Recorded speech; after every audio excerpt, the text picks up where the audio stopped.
ગુજરાત ન્યૂઝમાં આપનું સ્વાગત છે। પ્રાપ્ત માહિતી અનુસાર જાફરાબાદ વહીવટી તંત્ર દ્વારા રન પર વોટ અંતર્ગત રેલીનું આયોજન કરવામાં આવ્યું, જેમાં સમગ્ર તાલુકાના તમામ વિભાગના બધા જ સરકારી કર્મચારીઓ ઉત્સાહથી જોડાયા। જાફરાબાદના બંદર ચોકથી રેલીનું પ્રસ્થાન જાફરાબાદ ડીડીઓ વિજય સોનાગરા તેમજ ટાઉન અને મરીન પીઆઈ ગઢવી સાહેબ દ્વારા કરવામાં આવ્યું હતું। વધુમાં વધુ લોકો મતદાન કરે અને લોકોને પણ મતદાન કરવામાં સહયોગ કરી અને મતદારોમાં જાગૃતિ આવે તે હેતુથી વહીવટી તંત્ર દ્વારા રન ફોર વોટ રેલીનું આયોજન કરવામાં આવ્યું। આ રેલી બંદર ચોકથી કામનાથ મહાદેવ મંદિર, ICICI bank, town police station થઈને ગિરિરાજ ચોક, મેન બજાર અને ફરી બંદર ચોક ખાતે પૂર્ણ કરવામાં આવી હતી।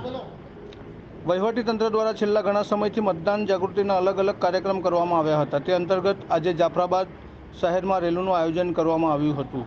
Bureau report Babubhai Vadher, Jafrabad.